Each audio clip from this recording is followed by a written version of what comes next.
Assalamualaikum warahmatullahi wabarakatuh. Kami dari kelompok 3 akan menyajikan materi untuk memenuhi tugas mata kuliah Bahasa Indonesia. Pada kesempatan kali ini, kami akan menyajikan materi yang berjudul Fungsi Bahasa. Sebelum menyajikan materi, izinkan kami terlebih dahulu untuk memperkenalkan diri. Adapun para penyaji kali ini adalah Nuni Khairunisa, Rafa Hanifah, dan Sinta Andriani. Di sini saya akan menjelaskan mengenai asal-usul bahasa dan pengertian bahasa. Yang pertama, asal-usul bahasa. Banyak sekali teori yang membahas mengenai cikal bakal munculnya bahasa itu sendiri. Telah banyak studi yang telah dilakukan dalam menentukan akar dari bahasa, seperti kapan, di mana, dan bagaimana proses kemunculan bahasa itu terjadi. Menurut para filsuf Yunani kuno seperti Pitagoras, Plato, dan kaum Stoika berpendapat bahwa bahasa muncul karena keharusan batin atau karena hukum alam. Disebut keharusan batin karena bahasa hakikatnya adalah perwujudan atau ekspresi dunia batin dari penggunanya. Contohnya, lihat saja bagaimana bahasa seseorang ketika sedang marah, bahagia, gelisah, dan lain sebagainya. Semuanya tergambar jelas dalam bahasa yang secara otomatis mereka ucapkan. Menurut aliran teologik, muncul pernyataan bahwa kemampuan berbahasa manusia merupakan anugerah Tuhan untuk membedakannya dengan makhluk ciptaannya yang lain. Seperti dalam kitab suci umat muslim, di dalam Al-Quran, Surat Al-Baqarah ayat 31. Allah dengan tegas memerintahkan Adam untuk memberi nama benda-benda, tidak menghitung benda. Nah, hal tersebut tidak saja menjadi peristiwa linguistik pertama kali dalam sejarah manusia, tapi juga merupakan sebuah peristiwa sosial yang membedakan manusia dengan semua makhluk ciptaan Tuhan yang lain. Tidak bisa dipungkiri, bahasa kemudian menjadi pembeda yang sangat jelas antara manusia dengan makhluk yang bukan manusia. Lalu selanjutnya, ada pengertian bahasa.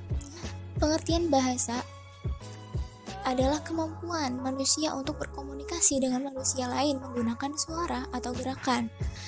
Menurut Kamus Besar Bahasa Indonesia, bahasa merupakan sistem lambang bunyi yang arbitrer yang digunakan oleh anggota suatu masyarakat untuk bekerja sama, berinteraksi, dan mengidentifikasi diri. Dan menurut Santoso, bahasa dapat digunakan sebagai sarana penyampaian informasi antar anggota keluarga maupun masyarakat, menyalurkan perasaan, gagasan, mempengaruhi sikap seseorang, serta dapat juga dimanfaatkan sebagai media dalam menyesuaikan dan berbaur dengan masyarakat. Selanjutnya, saya akan menjelaskan fungsi bahasa secara umum. Beberapa fungsi bahasa secara umum adalah sebagai berikut. Yang pertama, sebagai alat untuk mengungkapkan perasaan atau mengekspresikan diri. Melalui bahasa, kita dapat menyatakan secara terbuka segala sesuatu yang tersirat di dalam hati dan pikiran kita. Kita mampu mengungkapkan gambaran, maksud, gagasan, dan perasaan. Ada dua unsur yang mendorong kita untuk mengekspresikan diri, yaitu agar menarik perhatian orang lain terhadap diri kita dan keinginan untuk membebaskan diri kita dari semua tekanan emosi. Yang kedua, sebagai alat komunikasi. Pada saat menggunakan bahasa sebagai komunikasi, berarti memiliki tujuan agar para pembaca atau pendengar menjadi sasaran utama perhatian seseorang. Selaku makhluk sosial yang memerlukan orang lain sebagai mitra berkomunikasi, manusia memiliki dua cara berkomunikasi, yaitu verbal dan non-verbal. Berkomunikasi secara verbal dilakukan menggunakan alat atau media bahasa, lisan dan tulisan.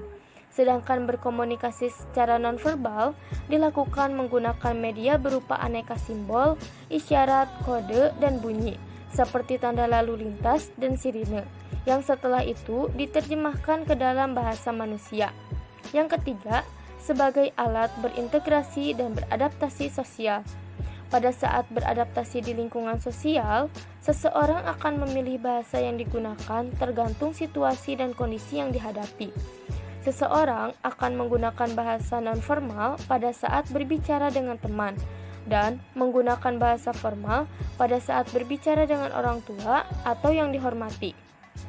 Yang keempat, sebagai alat kontrol sosial yang mempengaruhi sikap, tingkah laku, serta tutur kata seseorang. Contoh fungsi bahasa sebagai alat kontrol sosial yang sangat mudah kita terapkan adalah sebagai alat peredam rasa marah. Saya di sini akan merepresentasikan tentang fungsi bahasa secara khusus. Fungsi bahasa secara khusus dibagi menjadi 4. Yang pertama, mengadakan hubungan dalam pergaulan sehari-hari. Yang kedua, mewujudkan seni. Yang ketiga, mempelajari bahasa kuno. Dan yang terakhir, mengeksploitasi iptek.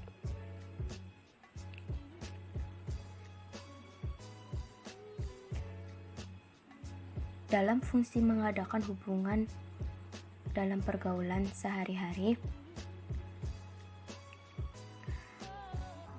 manusia merupakan makhluk sosial yang tak lepas dari hubungan komunikasi dengan makhluk sosialnya.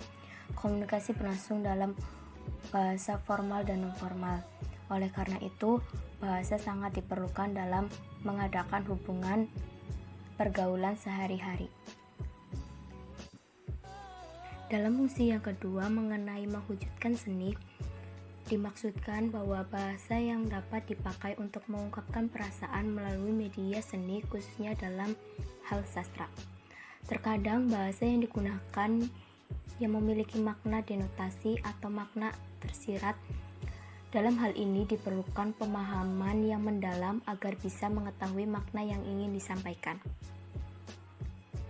Fungsi berikutnya yaitu mempelajari bahasa kuno. Dengan mempelajari bahasa kuno, akan dapat mengetahui peristiwa atau kejadian di masa lampau untuk mengantisipasi kejadian yang mungkin atau dapat terjadi kembali di masa yang akan datang, atau hanya sekedar memenuhi rasa keingintahuan tentang latar belakang dari suatu hal. Fungsi bahasa secara khusus yang terakhir yaitu mengeksploitasi iptek. Pengetahuan yang dimiliki oleh manusia akan selalu didokumentasikan supaya manusia lainnya juga dapat mempergunakan dan melestarikan demi kebaikan manusia itu sendiri. Oleh karena itu, bahasa perlu digunakan untuk mendokumentasikan kemajuan-kemajuan iptek yang terjadi di dunia.